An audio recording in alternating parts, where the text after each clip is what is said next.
As a society, we're very fear-based. You can see it in every aspect of our lives. We fear that our futures are not concrete. We fear that when we forgive people, that they won't change. We fear that the things that we believe are true are actually true. It happens all the time, and I see it everywhere. And I can't help but wonder what it is about our system that is creating this fear. We spend so much time, if you go through the normal education loop, we spend time in elementary school, middle school, high school, we eventually potentially go to college. And that entire time, the fear of failure, the fear of actually not getting what we want out of life is constantly the thing that motivates us to actually do more, to actually achieve more. So I think there's two things that are very important about knowing about fear. One, it's associated with stress.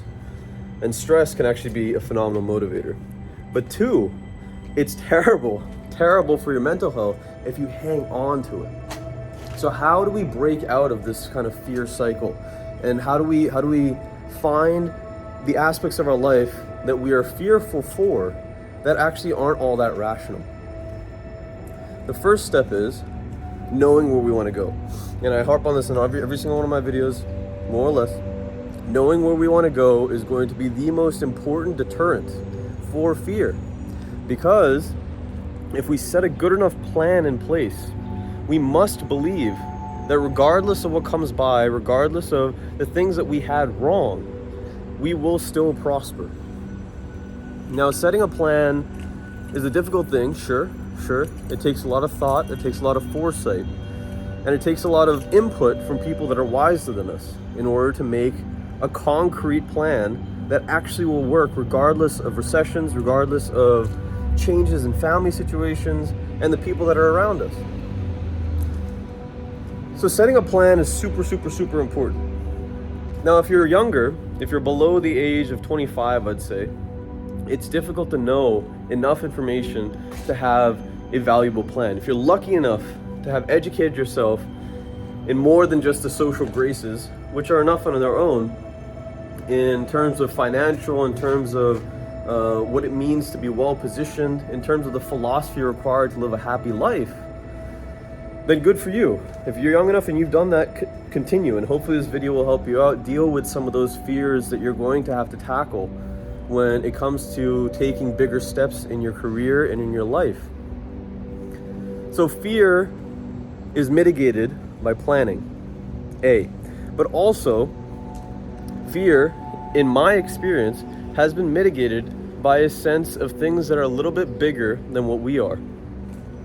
Now, the reality is, if you think about it, organisms everywhere on this planet, or otherwise, function on a basis that says, listen, if I do this thing in the past, this thing has not turned out well for me, and thus I will avoid doing this thing. And so in a sense, they fear what they already know. They fear and they also potentially fear the stimulus that reminds them of the failure that they went through in the past, meaning that they fear what they don't know. And I think a lot of the time we try to see aspects of what we've gone through in new situations, and we tend to take that and roll with it. Really just say to ourselves, oh my goodness, this reminds me of something that happened really poorly in the past, and I really don't want this thing happening again, so we end up fearing that situation. Now, if we perceive life as a game, if you had the opportunity to play any games in your life, tennis, basketball, video games, whatever it is, the fear of failure really isn't all that severe. In fact, we are expected to fail in these games in order to improve. Why shouldn't life be that way? And in my belief, especially in my 20s, I've realized how important it is to have that mentality when it comes down to the things that we're pursuing. Because frankly, fear and failure are the things that teach us the most. Every single time we fail at something, we have the opportunity to reflect on what we did and see if there's something that we could have improved a little bit better, a little bit more. Hormozy calls it a rugged, a ruthless realism about your life. An important skill to have, for sure. But what is it about fear that stops us in our tracks a lot of time, that prevents us from going to sleep potentially, that gives us so much stress? I believe it's a lack of faith in ourselves. At the end of the day, we fear that we will not be able to adapt to changing situations and that we will lose what we have already accumulated. But my friend, if you realize that you are actually the most valuable resource in your life, if you realize that you are the product or the mechanism in which to make wealth and to raise your families, to have faith in yourself, it doesn't matter if you're fearful. Courage is being fearful and still taking action, right? You need that in your life if you intend to accomplish more than the average individual.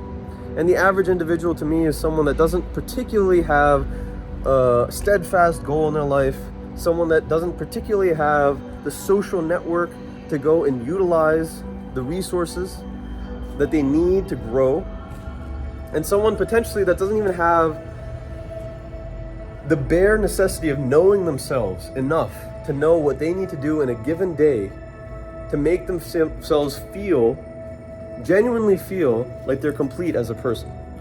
So obviously that's a high bar to meet, sure. But my definition of average has been raised over the years because I have gone out of my way to better myself. And thus I expect to be around people and to be part of circumstances that will match my ability. Sure, a little cocky, fine. But that's not a bad thing. It's not a bad thing to know what you're worth. And I tell this to people all the time, you gotta know your worth. People are like, oh, that person ditched me, oh, I went on a date, something happened, this person's treating me this way. And I said, listen, if they're treating you this way, if this is happening to you, how do you want to feel about it? How do you want to be treated? If you're not treated that way, if you don't feel good, then it is your prerogative, it is a necessity in your life to go and change that situation. So that if that situation pops up again, you don't have fear of it, you have enough knowledge to know how to traverse it.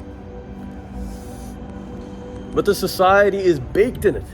It's baked in fear. I see it in academic institutions, I see it at the highest echelons of government. People are unwilling to take action because they assume that if they take the correct action, or if it's out of line of the norm, that it will be something that will send them back, put them back, make them fail. My answer to this is, don't worry so much. Build yourself up enough to where you know that even if you do fail, you'll bounce back. And not only will you bounce back, you'll bounce back stronger. Because at the end of the day, the failure teaches us. It makes it so that this life is actually worth living in a lot of ways, right? What would be the fun in having a life where we know everything already? What would be the interest in having a life that everything is already mapped out for you? I don't see it. We humans are creative creatures. We love freedom. We love the ability to go and utilize our hours the way that we wish to utilize them. The best way to do that is to build our inner strength up so much that regardless of the traversal that we have to go through, we will persist.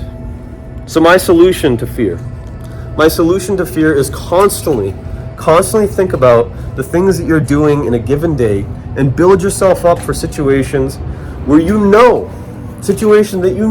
might come across a roadblock, that you might be set back, so that you can deal with it easier, so that you can be okay with yourself, that you can go to sleep at night and be happy.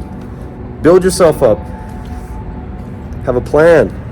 Put a plan in place. There was a Tony Robbins video that I saw on Instagram a while back, and he was saying, and he made this little stick figure, a really crappy drawing, honestly, but he split the head in half, and he said, well, you want to accomplish your dreams. Basically, the first step is make a plan. When that plan is strong enough and your subconscious belief in that plan starts to kick in, that's when you know you got the momentum to continue. So I hope this video gave you something to think about. Smash that like button. It helps me out a lot. Throw me a comment on something that you fear, something that you are struggling with in your life. Maybe I can help you out. And also check out this video, if you have a second. This is where I talk about coming up with that goal, that thing in life that will motivate you to wake up every morning, go and get what you deserve out of this life. Remember, my friend, actualize your potential. The world needs you. Take care.